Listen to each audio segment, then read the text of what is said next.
Judge, we're here today for a violation of obstructing justice. When you look at the statute, NRS 197-190, it doesn't break it down as typical statutes do into subsections, but I think there's two relevant parts in regards to this case. The first portion is every person who after due notice shall refuse or neglect to make or furnish any statement, report, or information lawfully required of him. Additionally, or who shall willfully hinder, delay, or obstruct any public officer in the discharge of his official powers or duties. Today, Judge, you've heard from three witnesses on the state's behalf. You heard from Detective Lang, Trooper Brashnahan, used to be Trooper Lewis, and Trooper Bertner. Detective Lang explained to you how he has typically set up checkpoints in the Las Vegas area. He's told you that during the course of his career, which has been a long one, he's done approximately 100. He explained to you the measurements, the way that they let drivers know that there is in fact an opportunity to turn and not have to come into contact with the checkpoint if a driver so chooses. In this case, he said specifically notice was provided to drivers about 1,300 to 1,500 feet away with cones starting at about 250. And he also gave specific instances where there were opportunities to not come into contact with the checkpoint and a driver could in fact turn around. He explained that he was the detective on scene at this particular checkpoint, talked a little bit about what he does. Basically, he's kind of what I would refer to as a peacekeeper. He's there to make sure everything runs smoothly and will assist at a time when anything goes wrong. However, he did give testimony that he is aware that there are statutes in place in relation to checkpoints, specifically administrative roadblocks, and in fact there are statutes in place for failure to comply with such a roadblock. He also stated, importantly, that when an officer approaches a vehicle at a checkpoint and states, "Please roll down your window," it is in fact a lawful order. At that point, we called Trooper Lewis, who explained to you that this was in fact her first checkpoint, but she was standing at the portion where she came into contact with vehicles. And once they would approach her, she would ask them to roll down their window. She would have a discussion. If there were any observations of intoxication, she would then ask the driver to exit and escort them over to the FSTs. We got more into specifics in regards to this case as opposed to what she typically does. And in this case, Mr. Stillwell drove up to the checkpoint on February 6th.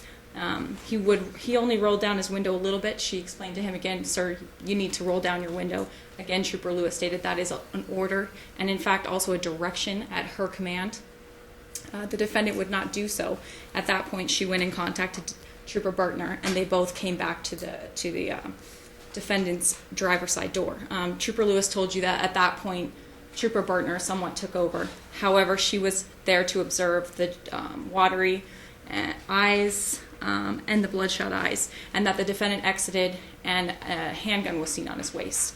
They then detained the defendant based on his failure to comply with the request to roll down the window, escorted him over to the FST location. However, at that point, Trooper Lewis took the defendant's car, ran the gun, and went back over to the FSTs, but was stating that she wasn't there the whole time.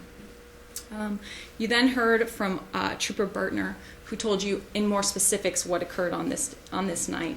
She stated that she in fact could see the defendant inside the car. She also asked him to roll down his window. He would not comply. They asked him to come out of the car, at which point he did. A gun was observed, and she then detained him and was the actual officer who escorted him to the FSTs. When he was there, he did not want to perform any FSTs, and as Trooper Bertner pointed out, he did not have to.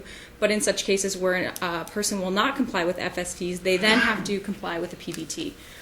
She stated that the defendant made many comments about how this was against his constitutional rights, that this wasn't right, it wasn't something he had to do. She was asked a few questions about whether or not a person actually has to answer questions that she asks and elicit information from. In this case, she stated that a cite was initially given to Mr. Stillwell for obstruction. That after the PBT and him blowing nothing, they knew he wasn't under the effects of alcohol, so they weren't about to arrest him for DUI. And at no point during their interaction with him was he actually placed under arrest. He was issued a citation. She stated she did refer to Detective Scott Lang at that point because this was a situation that she had necessarily seen, as it was also her first checkpoint. But Mr. Stillwell and another gentleman friend of his were filming the entire event. However, she stated despite referencing whatever may have happened with Detective Lang, the obstruction that she cited for was based on her own specific observations. In fact, that the defendant was failing to comply with her orders. Again, Trooper Bertner stated that just as Trooper Lewis and Detective Lang had said, that the requirement to roll down a window is in fact a lawful order. Judge, I believe that the evidence you've heard today meets both the first section of NRS 197-190 that I read to, as well as the last. At no point was the defendant arrested, so at no point did his Fifth Amendment right to stay silent ever invoke.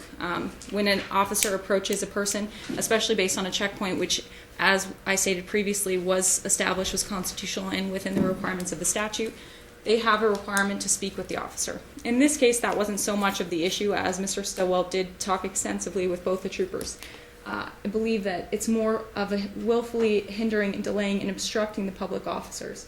In this case, failure to roll down the window, failure to comply with FSTs, and I believe that we've met our burden for finding the defendant guilty of obstruction. Okay. Mr. Stillwell? Your Honor, we've had testimony today from several officers, and that testimony had some inconsistencies, but the consistencies were that that they were able to communicate with me. They were able to observe me per Michigan v. Sitz, the case law at hand, and see that I had red, watery eyes. When the witnesses testified to the fact that when told to exit the car, I complied. When I pulled up to the checkpoint, I complied with the NRS 484B.570 that says I am to stop, and that's the only thing that it says as far as concerning my stop and my behavior, what I have to do. And they testified that I did stop. There was no issues with the stop. There was no issues with me getting out of the car. There were no issues with me in the implied consent, and the only thing that they testified were things that are not written in the law. They testified, Your Honor, that I did not comply with the FSTs. They also testified that it wasn't a requirement. I've been through the NRS and never seen,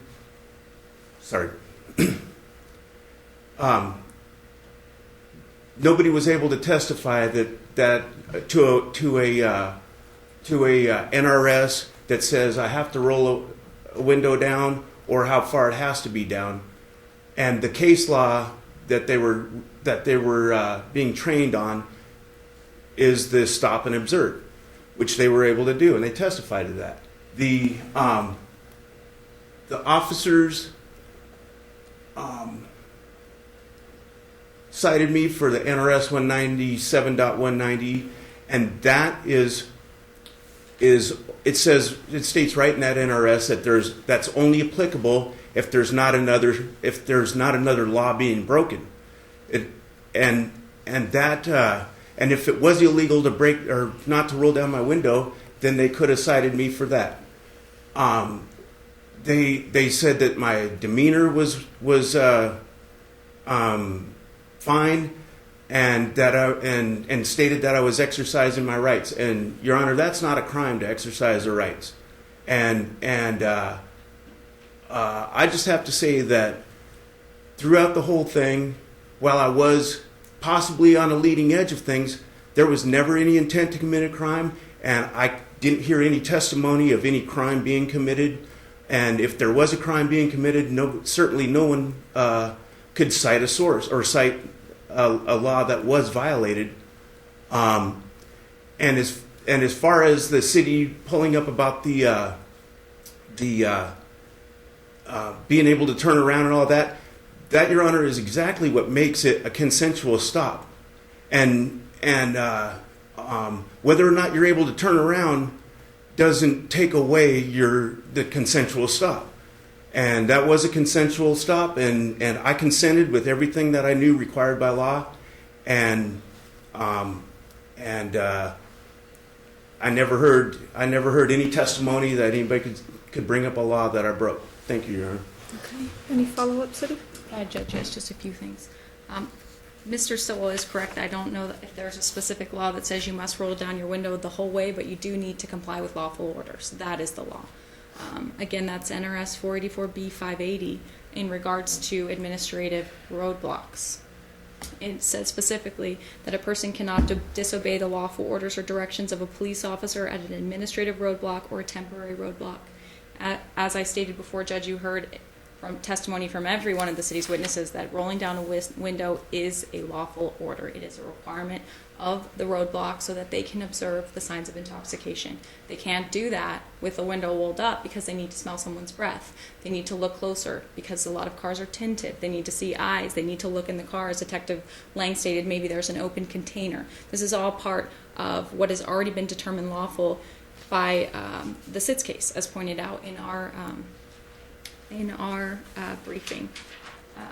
Here, the defendant, he committed a violation of obstruction of justice. It's not an intentional crime. The intent element is not required to be proven by the city. It's something he did by failing to roll down the window, by failing to answer questions, by hindering the investigation of these officers at a lawful checkpoint set up at Tenaya and Sahara within the city of Las Vegas, by failing to comply with requests. And I believe that we've met our burden. I ask that you find the defendant guilty of obstruction. Okay, Mr. Stillwell, please stand up for me, sir.